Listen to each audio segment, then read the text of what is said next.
99% of traders will never scale past 100k, and it's not because they don't know how to analyze the charts. It's because they keep falling for the same old manipulation patterns banks have been using for decades. So if you're tired of getting stopped out over and over again, let me show you how to finally stop being the liquidity. My name is Brett Goh, and I've been trading for 7 years, made over $1 million in trading profits, all documented live on my second channel, Brett Trades. I've helped hundreds of students become six-figure funded traders. So I don't want your money. I want you to become a better trader. Let's dive into it. Now, majority of retail traders focus on patterns, while banks focus on liquidity. They know where stop orders are clustering at, where breakout traders pile in, and where impatient live. So if you can learn to see liquidity first and structure second, you will stop donating your hard-earned money to the market. Now, the first trap that so many retail traders fall for is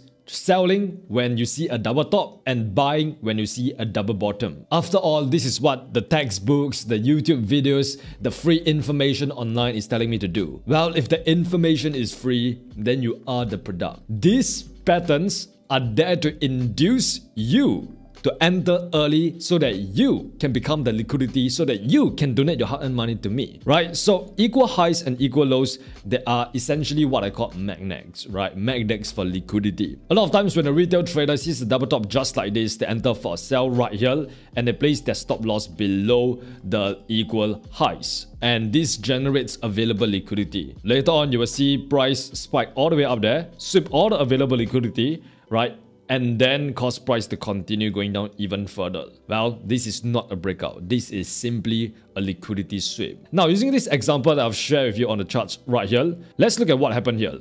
Price goes up, pulls back, goes up, pulls back, and goes up. At this point of time, double bottom has been formed, equal lows has been formed. So retail traders, they will jump in and they will start entering for a buy right here, thinking that price is going to continue going up just like this, magically without any fuel, without any liquidity. And as a result, they're going to be placing their stop loss below the equal lows. And once again, this generates available liquidity, right? So later on, smart money cause price to push all the way down here, sweep all the available liquidity, trigger all the stop losses before price continue pushing to the upside and broke structure, right? So this was actually the real move. It was not this, it was not this, but this is actually the real move. And the real move only happened when liquidity is present, when available liquidity has been taken, right? When all the stop losses have been triggered. Which is why if you entered too early, right, you are trying to trade this stupid chart pattern, guess what, my friend? You're gonna get stopped out, you're gonna beat the liquidity,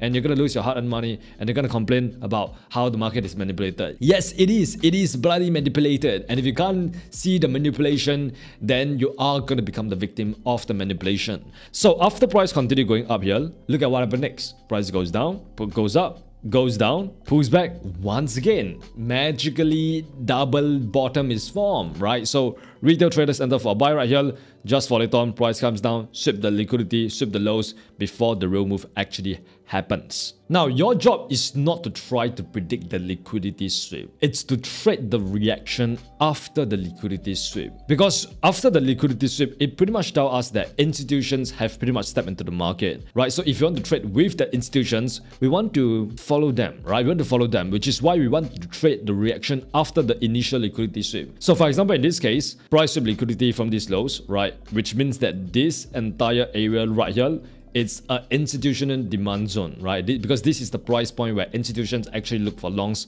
after they have sufficient liquidity. So the next time price actually come back down to this price point, guess what? There is going to be buy orders, right? Institutions are going to be scaling into their buy positions. They're going to buy more and cause price to push up even further. So this is where you can potentially look to trade from, right? You can trade the retest of the liquidity sweep and continue trading it to the upside, right? So if you miss the initial move, right, that means you didn't enter right here. The next opportunity will come when price retests that same liquidity sweep, and then that is where you can trade it to the upside. Now listen, in trading, your edge isn't in spotting the A+ setups just like this. It's in ignoring everything else. which means if there is no liquidity sweep whatsoever, you do not get tempted, you don't get itchy finger and try to enter early. Because if you enter early, the market will punish you for being wrong. Because we got this saying on Wall Street, being early is just as bad as being wrong, right? So you want to make sure that you're getting in at the right trade at the right time, and that only comes after some form of liquidity sweep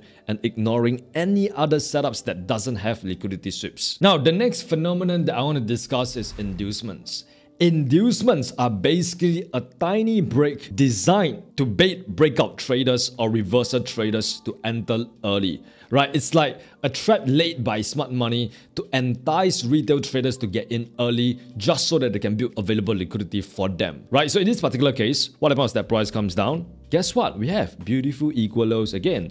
And then later on, those lows get swept and then price started pumping to the upside, right? So clear as day, institutional involvement right here, which means once again, this is the demand zone that swept liquidity, which also means that price is most likely going to respect this demand zone and hit up. But look at what happened. Price pull back to this demand zone, started going up. And this is where, once again, what we have? Inducement, right? This is to induce the retail traders to actually enter early, right? The reversal traders. So people who are trading the reversal, they'll see, oh, prices came down to my demand zone. Prices came down to my support level, man. I'm gonna enter for a buy right here and place my stop loss below that beautiful swing low, right? Below the reversal. After all, I did spot my beautiful reversal candlestick pattern right here. Bearish, harami, pregnant candlestick, right? So of course, price is gonna reverse and head up right now. Later on, price comes down, sweep that low. Once again, they get stopped out before the real move actually happens. So those poor fellows got induced into entering early into the market just so that they can get stopped out. Poor things. Now, one thing I forgot to point out is the fact that when price actually goes up just like this, after it swept liquidity, it didn't just go up straight away. It actually went up, pulls back, goes up, pulls back, and then goes up. If I jump down to, let's say, the 1 minute time frame, you will see that there's a very clear as day equal low being formed right there, right? So if I look at a 1 minute time frame, you can see what do we have? We've got some equal lows being built up right here, which means there is available liquidity below those lows right there. And as you can see, in this particular case, smart money actually used the available liquidity below those lows here to cause price to pull back, right? So at this point of time, even though there was a liquidity sweep, there was insufficient demand for price to actually go up there and take out this high right here, which means this liquidity has been used to just facilitate the short-term pullback, just for price to come down later on, right, to sweep more liquidity before the real move actually happens. So a good rule of thumb is to never ever trade the first mitigation of a point of interest. You're much better off waiting for the second mitigation or the third mitigation, or whenever the final liquidity sweep has been taken out, then you actually enter into the market. Now, the third trap is my favorite because I've lost so much money trading this in my first year of trading, right? And that is the consolidation trap. Man, it pains me to even look at this right now. I'm just getting like flashbacks on like the amount of accounts that I've blown trying to like trade this weird, ugly price action. So consolidations are where positions are built quietly. The longer the range, the more liquidity stacks on both sides. Right, because a lot of retail traders, when they see a range just like this, they're going to draw their resistance level and their support level. So they're going to try to sell at the resistance level and place the stop loss above the resistance level.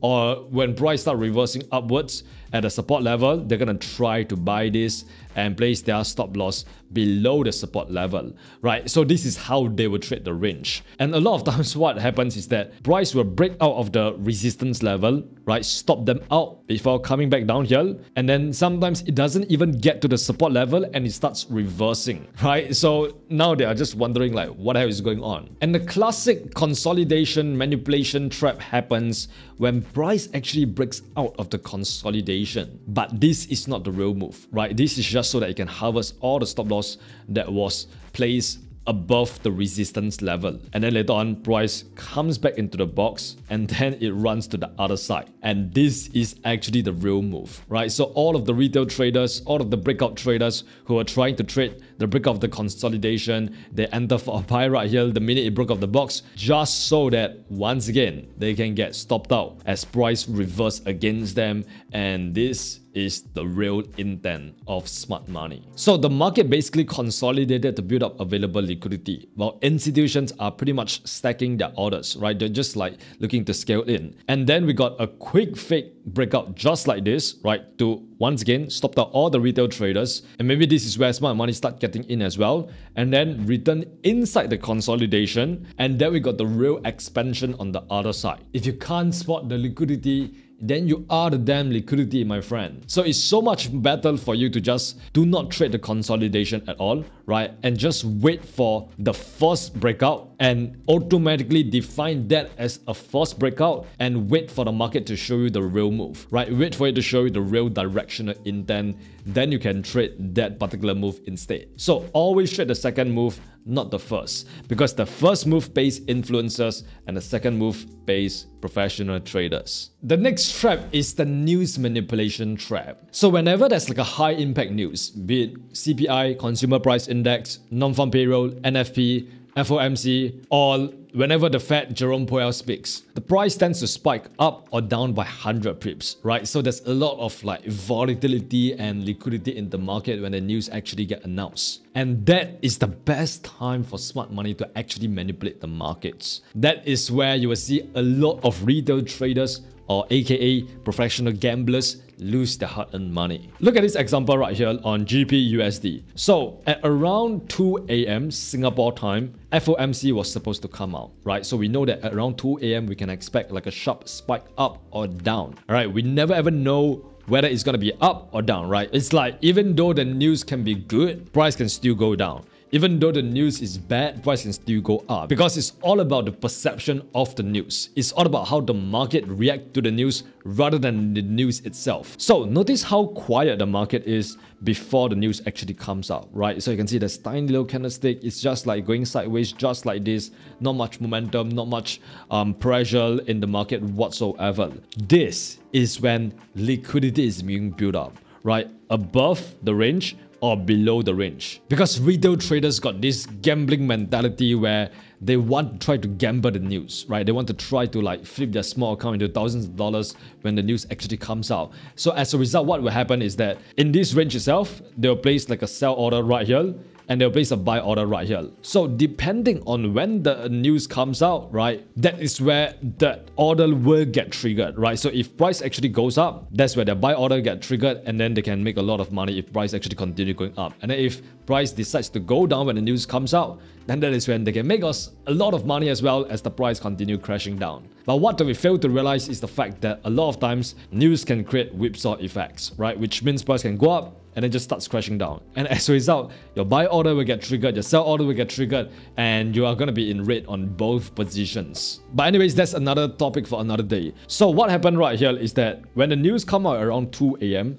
look at this big bullish candle right here, right? So this is the first liquidity sweep. This is where banks push price up aggressively to hit all the buy stop orders that was built up above the range itself. And this is where they also feel like the stop losses of the retail traders to actually enter for short right here, right? Which means that those automatically become sell orders. And this is pretty much banks just clearing all the liquidity that we have above the range itself. That is your fake move. That is the excuse the news provides. Because what happens is that 15 minutes after the news gets released, after price spikes up tremendously, price starts snapping back down, right? Because gravity is starting to take effect right now. And notice how it didn't collapse immediately. Instead, it retraces gradually, right? Slowly but surely, right? So this is where the retail traders are suffering from a death by 1,000 cuts. You know, it gets more and more painful as the people who entered for long here thinking that price is going to continue going up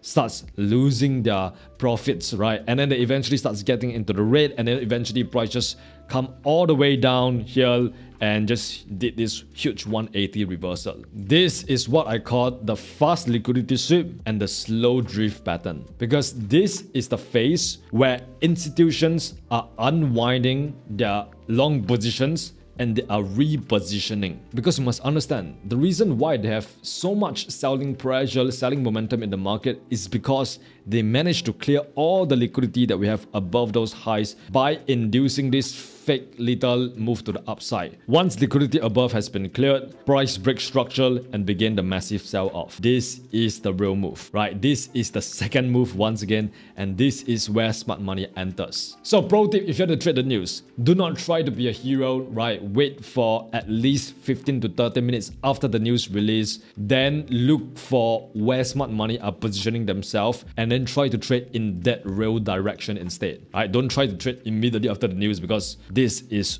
almost always never the real move. You're much better off waiting for the liquidity to be swept and then trade the intent. Now that you've understood the different methods and traps that smart money use to steal your hard-earned money, the next question becomes, how do you combine everything into a strategy? Because knowledge is useless without implementation. So this is the blueprint on how to trade liquidity sweeps. First of all, you always want to make sure that you identify a clear pool of liquidity. So in this particular situation right here, price goes up, pulls back, goes up, pulls back, and goes up, right? So we know that we want to trade with the trend, we want to enter for a long position, but the question becomes where to enter for the long position. Well, like I said, you want to identify the liquidity pool first. So based on this alone, I see the price goes up, starts consolidate around here before it actually goes up. Whenever there's a consolidation here, we know that there is going to be stop losses below the consolidation and above the consolidation. And in this particular case, since price is already like broke up to the upside right here, we don't really care about what are the stop losses right here above the consolidation. We are much more worried about the stop losses that are lying below those equal lows right here,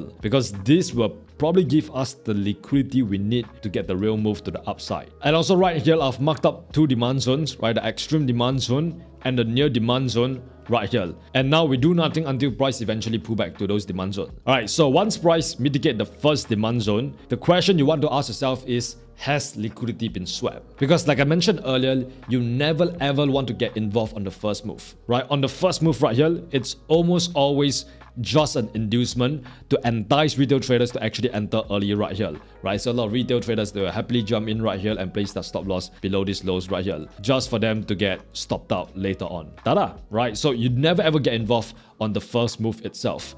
So next, what happened was that after we got this fake first move to the upside, price comes down, goes up again, right? Try to retest that same point of interest and goes up, creating your equal lows, right? Creating a double bottom. Once again, retail traders are going to be entering for a buy right here because they never ever learn their lesson and they place their stop loss below those lows right here, just for later on price comes down, swap those lows. So now you know better. Now you know you're kind of like a professional trader, not as professional as me, but you know that this is simply just price building up available liquidity below those lows right there, which means you don't do anything until those get taken out as well. So now these equal lows have been swept, right? Since prices came down all the way down here and taken out all of these stop losses right here. And if you look at the left hand side, what do we have? We also got price sweeping all the available liquidity that was built up in the consolidation that was formed previously right here, right? So liquidity has been swept in the pullback phase. Liquidity has been swept in the continuation phase as well. And right now, prices also came down to our extreme demand zone, right? So this is where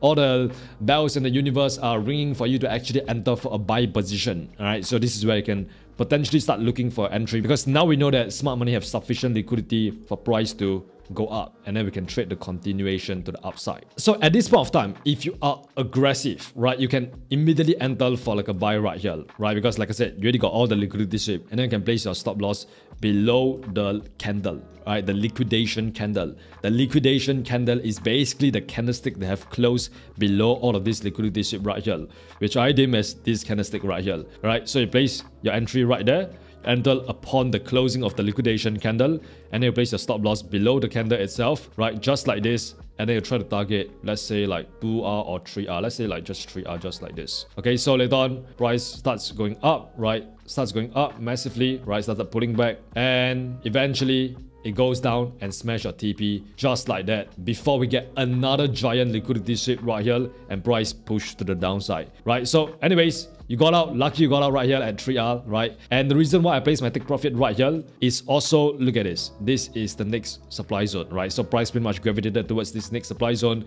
and this is where there might be some sell orders that cause price to actually collapse. But anyways, this is how you actually enter for the trade early if you are extremely aggressive. Now, what if you are conservative? You're not comfortable with entering right here, because what can potentially happen is that you enter right here and then price continue going down, sweep more liquidity below this low before the real move actually happens, right? So you might not be aggressive like that. You might not be like the risk-seeking type. If that's the case, then you can use the conservative method. The conservative entry requires you to wait for a structural break after the liquidation, right? So in this particular case, price comes down, sweep all the liquidity right here, and then it starts going up, okay? And then when it goes up, it eventually broke structural. It took out the last lower high that is formed in this internal structure, which is this highest point that led to this break of structure right here. And this is what we deem as a market shift, right? So when we get a market shift just like this validates to us that this internal structure has shifted from bearish to bullish. The pullback is over, and right now we are potentially continuing to the upside. So this is what conservative traders you want to wait for, right?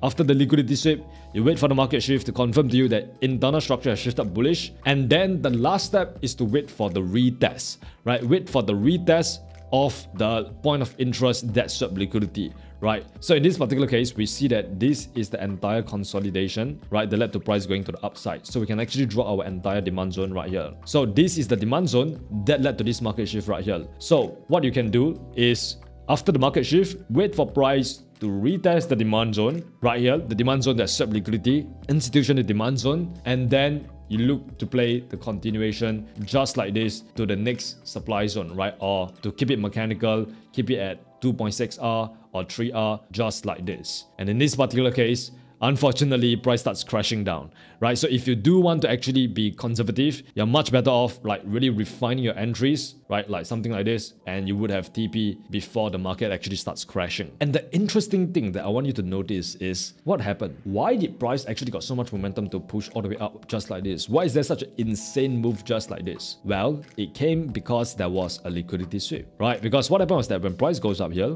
pull back, goes up, pulls back, goes up, and what do we have? We got your equal lows, right? We got the stupid double bottom that retail traders like to trade. And this is simply just available liquidity, right? So later on, price came down, swept all of those juicy liquidity, mitigate our extreme demand zone, and then started pumping to the upside. This is what happens when you understand the power of liquidity. You can essentially kind of predict where the market is going to head towards next, right? Or rather increase your predictive power, because you can never ever predict with 100% certainty where the market is heading towards next. But what you can do is to understand liquidity and put the odds on your side. Alright, so I'll wrap up this video with 5 rules of the stop loss hunter. If you want to stop becoming the liquidity and you want to be the guy that hunts for the liquidity, that hunts for all the retail trader stop loss, just follow these 5 rules. First rule of Fight Club: never enter at equal highs or equal lows. Let the liquidity sweep happen first. Rule number 2, trade the liquidity sweep, right? If you are incredibly aggressive